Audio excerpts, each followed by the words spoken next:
va dirigido a los psicólogos y a los filósofos porque vamos a hablar del ego.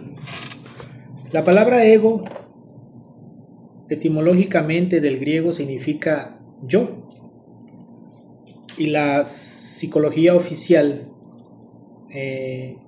no le da el equivalente que nosotros le damos,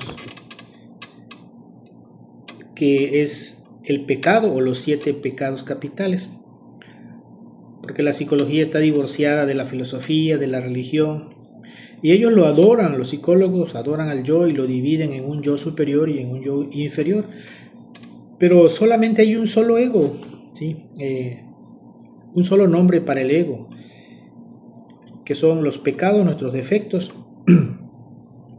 Y a mucha gente le molesta cuando uno habla y dice mucho la palabra yo, es que yo y esto yo, y ya hasta te dicen que pareces el yo. Entonces para evitar esas molestias, debemos decir mi persona, un servidor, para no causar esas impresiones en la gente, porque la gente inconscientemente, o sea, sí se da cuenta que eso molesta, ¿sí? Porque el yo es lo que nos hace la vida imposible, ¿sí? Debemos decir también nosotros conceptuamos, un servidor, mi persona, ¿sí? Hay muchas palabras que debemos evitar al momento de hablar, por ejemplo, deseo, yo deseo, no debemos decir deseo, yo anhelo, o mi persona anhela, más bien dicho, ¿sí? O tengo un sueño, tengo muchos sueños, no son sueños ni ilusiones tampoco, son palabras que debemos de evitar, porque el sueño, si decimos sueño, estamos afirmando nuestra ignorancia, nuestras tinieblas. Lo que queremos es salir del sueño hipnótico en que nos tiene metido el ego, ¿sí? Lo que queremos es eliminar el deseo. Lo que queremos es salir del mundo de maya e ilusión, ¿sí? En que nos tiene metido el ego. Entonces, muchos errores cometemos al hablar. Entonces, las culturas antiguas lo tiene registrado el ego con diferentes nombres, cada cultura, ¿sí? Por ejemplo, los mayas le nombran señores de Xibalbá, los egipcios le llaman demonio rojo de Set.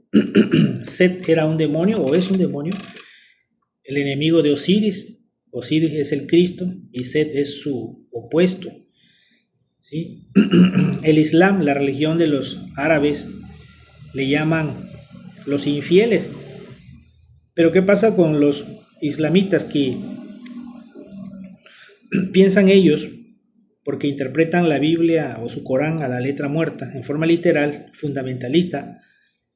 Creen ellos que los infieles son los católicos, los cristianos, los gringos, los españoles, los de otras religiones. Y entonces el Islam es la religión con más seguidores, pero con más fanatismo, ¿sí? Porque crearon la guerra santa, ¿verdad? Entonces son muy fanáticos, son muy dogmáticos, ¿sí? Esos infieles pues son nuestros egos, nuestros agregados psicológicos, nuestros pecados. Los griegos le llamaron la medusa, o la hidra de Lerna, o el minotauro de Creta, pero esta es la más representativa de los griegos, la medusa. Cada serpiente representa un defecto psicológico, un agregado psicológico, un ego, un yo. Este es un demonio, representa un demonio. De hecho, en la constelación de Perseo, está Perseo en el cielo y tiene agarrada la medusa, la cabeza de la medusa así. Cuando le corta la cabeza, pues está en la constelación de Perseo. Entonces, esta cabeza que ven aquí, allá en las estrellas, en la constelación, tiene una estrella aquí en la frente, que se llama Algol, y Algol significa demonio, y de ahí viene la palabra alcohol, que es una palabra árabe. Entonces,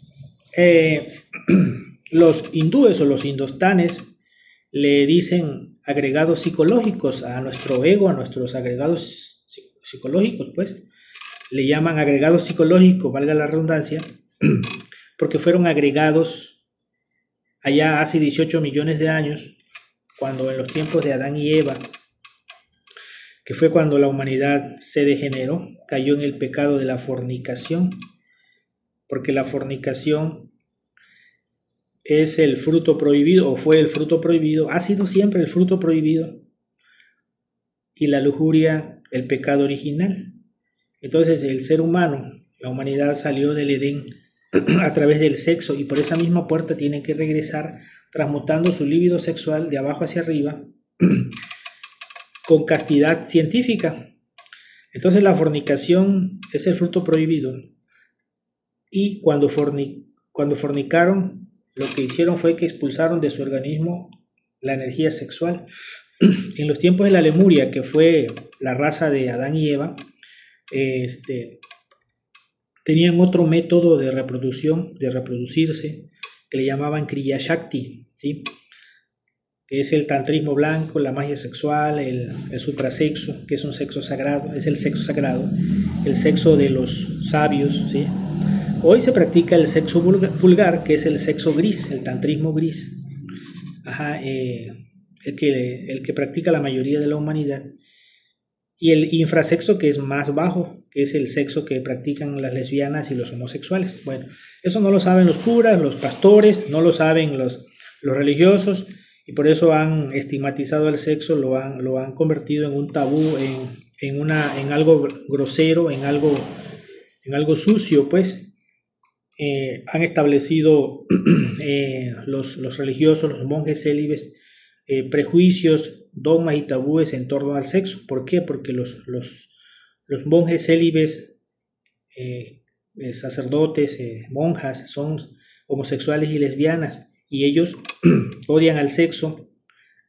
Los homosexuales odian a las mujeres y odian el sexo, y las lesbianas odian a los hombres. Sí, entonces los que se obstinan en mantener el celibato en el Vaticano y en todas partes son los monjes o sacerdotes célibes. ¿Por qué? Porque odian el sexo y odian a las mujeres. Y por eso no tienen sacerdotisas en las iglesias católicas, porque precisamente por lo mismo. Y la sacerdotisa la utilizaban o la empleaban los antiguos egipcios, mayas, persas. Le llamaban vestales, que eran las que se encargaban de preparar el altar, prender los cirios o las veladoras, preparar el vino y el pan para la Eucaristía. Ese es un trabajo de la mujer y no del hombre, ¿sí? No es que la mujer vaya a dar la misa.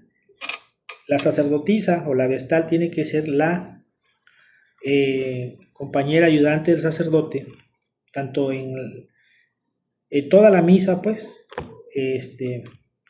también con la liturgia tiene que participar, debería de participar. Así lo hacían los egipcios.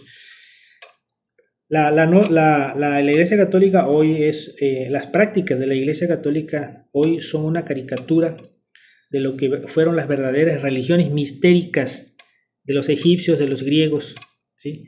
De los mayas, de los persas, ¿sí? En los misterios de Eleusis en Grecia, en los misterios de Menfis en Egipto, en los misterios de Mitra en Persia, etc. Entonces, aquí pueden ver esta lámina donde están los nombres de los egos o de los pecados, como le dice cada cultura, ¿sí? Lo que les acabo de decir hace un momento, ¿sí? Les voy a citar pasajes bíblicos donde aparece el ego, donde es mencionado el ego, ¿sí? El ego de la psicología. Nosotros tenemos una psicología, y los sacerdotes, los psicólogos, los pastores no se la hacen ver a la gente, que nosotros tenemos una psicología que también que es el ego, pues, que es el ego, que tenemos más egos que virtudes.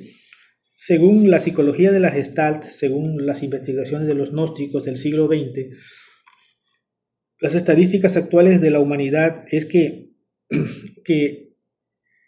la mayoría de los seres humanos tenemos un 97% de defectos, de egos, de pecados, de agregados psicológicos, de demonios, de infieles, de mercaderes, aquí, en la psique. La mayoría de nuestras obras son negativas, son pensamientos negativos, malos pensamientos, malas acciones. Nuestros pensamientos no coinciden con lo que hablamos y lo que hablamos no coincide con lo que hacemos. Por eso el mundo está como está, ¿sí? Entonces, tenemos ese 97% de defectos y los seres humanos están más identificados con el mal que con el bien, ¿sí? Buscan llenarse con las cosas del mundo porque no tienen espiritualidad, ¿sí? Las cosas del mundo nunca nos van a llenar. Entonces, hay personas que ya encontraron el camino y llevan una vida de retiro, alejada de los honores del mundo. Entonces, en el libro de 1 Samuel 18:7 en el Antiguo Testamento hay un pasaje que dice o habla de Saúl y David. Voy a ver que Saúl y David fueron reyes, pero Saúl no tardó mucho en el cargo, en el reinado, y vino David.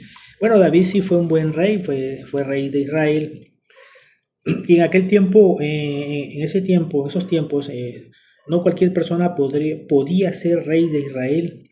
Solo podía llegar a ser rey aquel que tuviera la conciencia despierta, ¿sí? En este caso, les menciono cómo se despierta la conciencia, eliminando los egos. Entonces dice ese pasaje bíblico de Samuel, 1 Samuel 18:7, que Saúl mató a 1000 y David a 10,000, ¿sí? Porque de hecho nosotros tenemos 10,000 defectos psicológicos en total. Esos 10,000 defectos vienen de 7 pecados capitales que son la pereza, el orgullo, la codicia, la ira, la lujuria, la gula y la envidia. Y esos 7 pecados capitales vienen de 3 demonios que son Pilatos, Judas y Caifás. Pilatos es el demonio de la mente, Judas el demonio del deseo y Caifás el demonio de la mala voluntad, ¿sí? El cura que le tenía mala voluntad a Jesucristo y que hacía prosélito para que lo mataran, ¿sí? En ese tiempo no existía la Iglesia Católica. Cuando Jesús predicaba y lo perseguían, no existía la Iglesia Católica, ¿sí? La Iglesia Católica se formó en el año 325 después de Cristo por el emperador Constantino el Grande en el concilio de Nicea, ¿sí? Entonces, ese sacerdote Caifás fue el que persiguió a Jesucristo más y tiene todas las pintas y todos los trazos de un sacerdote obispo cardenal de hoy día del Vaticano, ¿sí? Entonces,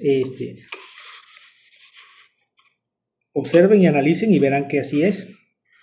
Entonces así está, ¿no? De que son 10,000 defectos, ya les dije de dónde vienen. Entonces, cuando dice que Saúl mató a 1000 y David a 10,000, se refiere a que mataron sus defectos, sus demonios, sus bestias internas, sus pasiones, sus impulsos negativos. No se refiere a personas porque no eran sicarios, ¿sí? Así es. Entonces, dice ahí que en la Biblia que cuando llegaron de la guerra, pues de la guerra contra sí mismo, las mujeres, ciertas mujeres les cantaban con panderos, Saúl mató a 1000 y David a 10,000, ¿sí? Mataron sus agregados psicológicos. Recuerden que la Biblia es un libro de alegorías, metáforas, símbolos, ¿sí? Así están escritos todos los libros sagrados, en metáforas, en símbolos, en alegorías. No se deben interpretar a la letra muerta, en forma literal. Vamos al Evangelio de Marcos en el Nuevo Testamento, en el capítulo 5, versículo 9, cuando Jesucristo le preguntó a un hombre endemoniado, que dice la Biblia que le decían el Gadareno. El hombre, cuando Jesús le preguntó, ¿cómo te llamas?, él contestó, me llamo Legión, porque somos muchos. Recuerden que los romanos utilizaban la palabra legión para designar a cierto grupo de militares, era una cantidad grande de militares, como de más de 4.000, le llamaban legión, ¿sí? Y había otro grupo más pequeño que le llamaban contubernio, ¿sí? Eran los términos que manejaban en aquel tiempo. Entonces quiere decir que nosotros somos legión también, porque tenemos 10.000 agregados psicológicos y tenemos una ciudad psicológica aquí, tenemos colonias, barrios, donde hay gente mala, gente buena, ¿sí? Entonces somos muchos, ¿sí? Somos legión. Entonces Jesucristo le sacó esos demonios a ese hombre y se fueron a introducir en un hato de cerdos que estaban cerca de ellos. Los cerdos se enloquecieron y se lanzaron al abismo. Entonces, aunado a esto, pues les quiero decir que el cerdo siempre ha sido un animal expiatorio junto con el macho cabrio, ¿sí? Los griegos y los egipcios empleaban el cerdo para expiar sus pecados, para transferirle sus pecados y después los sacrificaban. Los judíos utilizaban el macho cabrio o el chivo para expiar sus pecados. Por eso de ahí viene la palabra chivo expiatorio, porque mis culpas se las pasaba a ese animal y luego lo llevaban al desierto, dicen pues que así le hacían. Entonces, vamos con Lucas 8:2 en el Nuevo Testamento. Dice que Jesús expulsa 7 demonios del cuerpo de María Magdalena. Yo nunca he escuchado que alguien diga que esos 7 demonios eran los 7 pecados. Aquí se los estamos diciendo, ¿sí? Por eso les conviene ver estos videos, ¿sí? Esos 7 demonios que dice la Biblia que Jesús le sacó a María Magdalena son los 7 pecados capitales, ¿sí?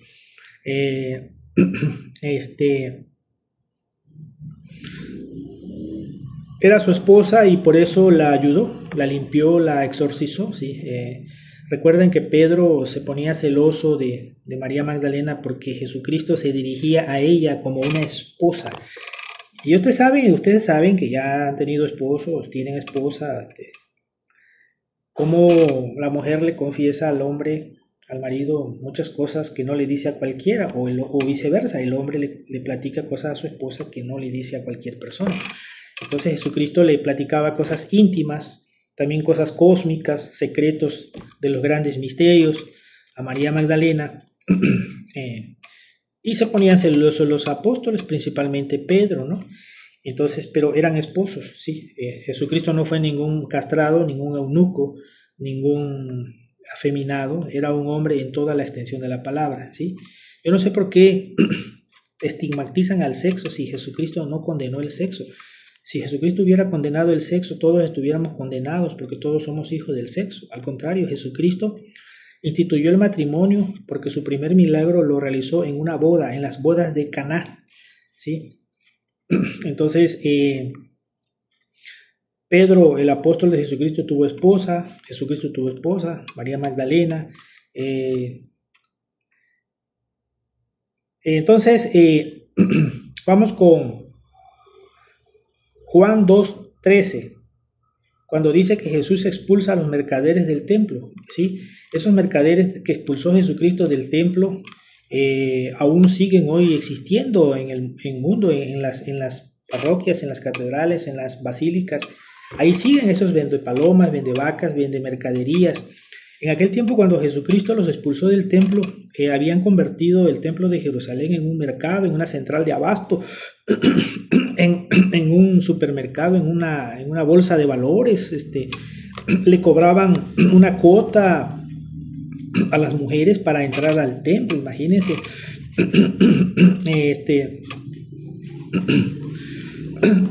Jesucristo los sacó a latigazo, pues les echó látigo. Entonces, ese látigo que empleó Jesucristo para sacarlos es el látigo de la voluntad. Eso representa, eso simboliza, ¿sí? Todo lo que hizo Jesucristo tiene un significado, un simbolismo. Cuando montó el burrito y entró a Jerusalén en Domingo de Ramos, eso tiene un significado. El burro representa la mente, que Jesucristo dominó la mente, dominó el burro, ¿sí? Venció el ego, venció los pecados, pues. El burrito, el borrico representa eso, pues, al ego. Entonces, Las palmeritas, las hojitas de palmera donde lo recibieron la gente, con que lo recibió la gente, simboliza el triunfo, ¿sí?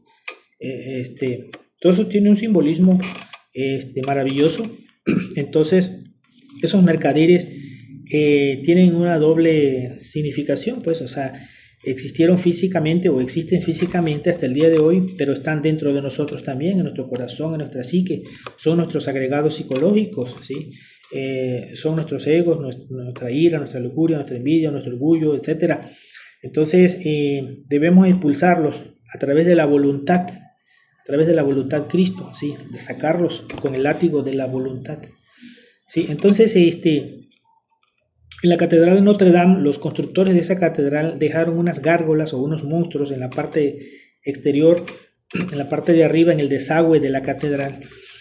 Unos monstruos ahí. Esos monstruos significan nuestros agregados psicológicos, nuestros egos, ¿sí? Nuestros diablos internos, que deben de quedar fuera del templo cuando uno entra a una iglesia, a una catedral, ¿sí? Dejar fuera nuestros pensamientos. Así había un letrero en Grecia, en el templo de Delfos, dicen, que decía: dejad fuera vuestros pensamientos porque esta es casa de oración.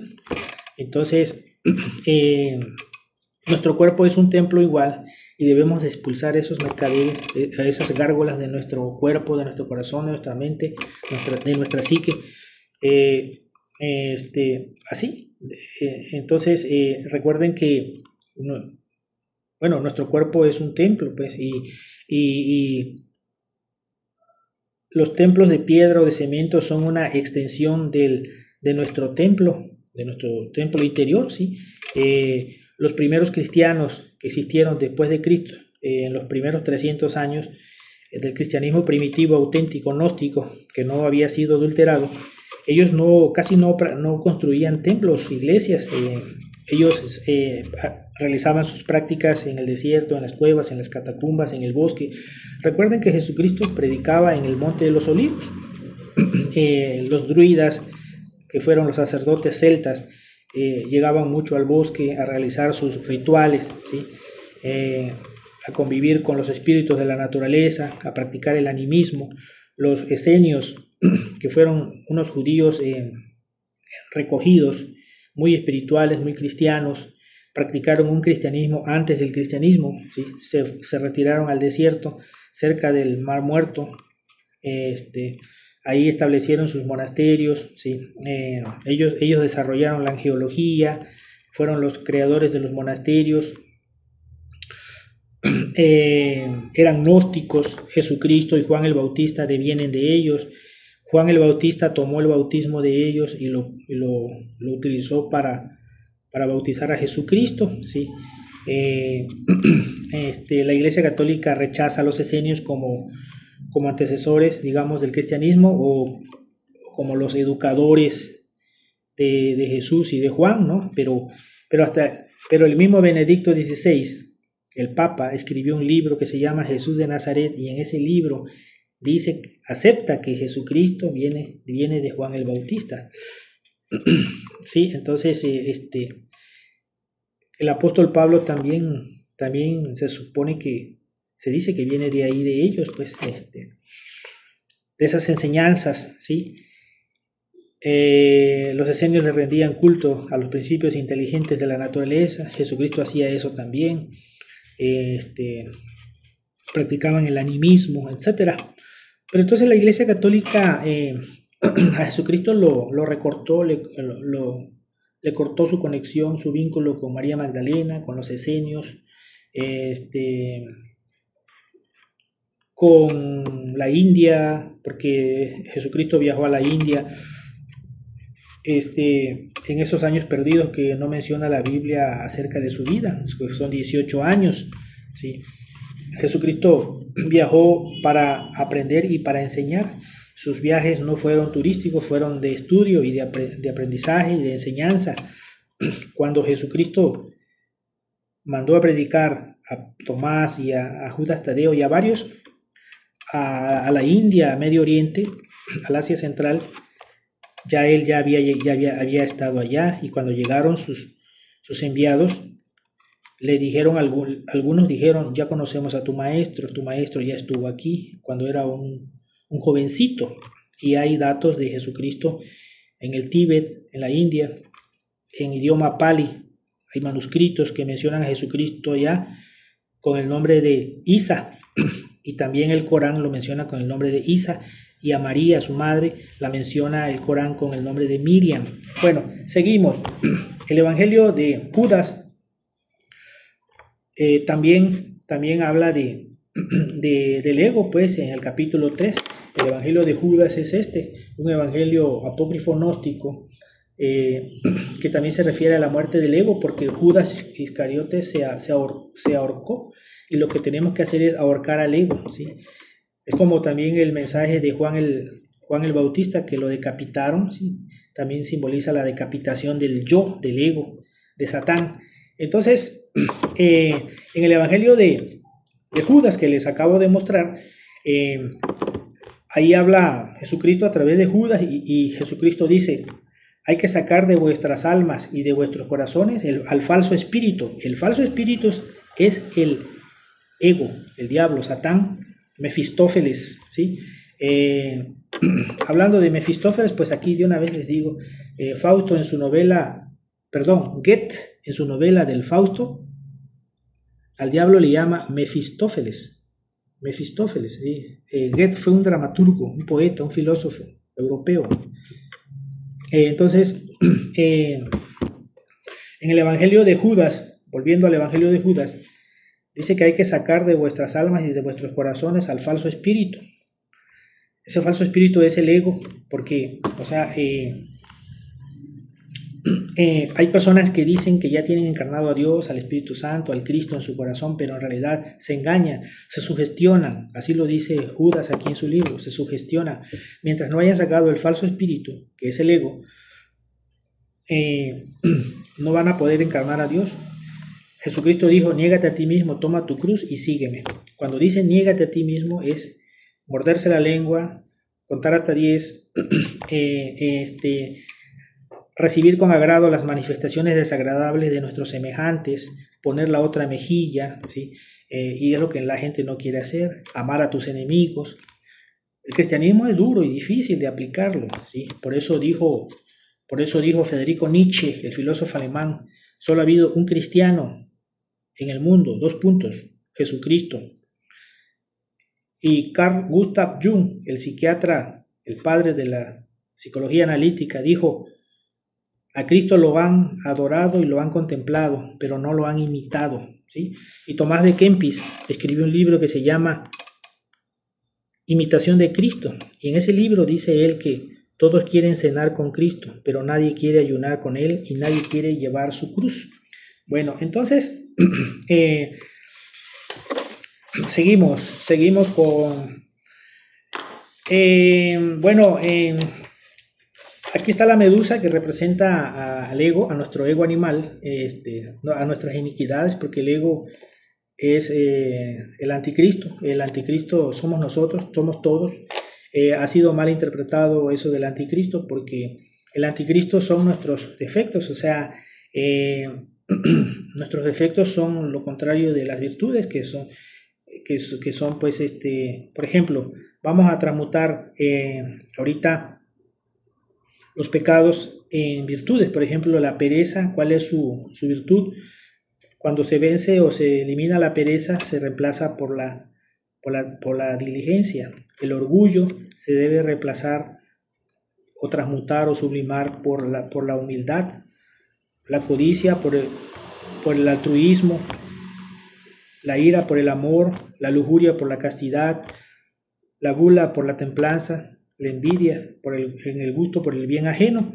Estamos haciendo alquimia. La alquimia es la ciencia de las transmutaciones. Estoy transmutando nuestros pecados en virtudes. Entonces, el ego, los pecados, nuestros defectos son luz invertida, es Dios a la inversa, es ignorancia, es conciencia dormida. Jesucristo nos invita en los evangelios muchísimas veces a despertar, a despertar, a despertar, a despertar. Pero pues aquí nos tiene el sistema, la mayoría de la gente están hipnotizadas por el anticristo, pues. Entonces, recuerden, hablando de la medusa, pues recuerden que Jesucristo le dijo a los fariseos, pero nos lo dijo a todos. Dice: raza de víboras, fariseos hipócritas, raza de víboras, ustedes son hijos del diablo, porque me quieren matar. Si fueran hijos de Dios, hicieran las cosas de Dios. Si fueran hijos de Abraham, hicieran las cosas de Abraham. Entonces, raza de víboras, aquí está. Cada defecto es una víbora, ¿sí? Y entonces tenemos que cortarle la cabeza a la medusa, así como Perseo. ¿Cómo? Pues a través de la oración, a través de la transmutación. Vean la espada tapa el órgano sexual de Perseo porque esto tiene que ver con el sexo. La espada simboliza el fuego sexual con el que debemos de matar esto, porque el fuego sexual es energía crística. Con la respiración, con la lectura de libros sagrados se transmuta la energía crística hacia arriba. Acá están nuestros defectos, deben ser Sodoma. Este es Sodoma, nuestra ciudad psicológica, nuestra casa de citas que llevamos en la cabeza, debe ser bombardeada por la energía, por el fuego sagrado, ¿sí? Y ser quemados, ¿sí? Los egos le tienen miedo a la energía crística, a la energía sexual, ¿sí? Entonces, cuando la energía se sublima, ya no se tira, ya no se fornica, ¿sí? Debemos ser herméticos. Entonces, no derramar el vaso de Hermes, pues. Entonces, aquí está la medusa.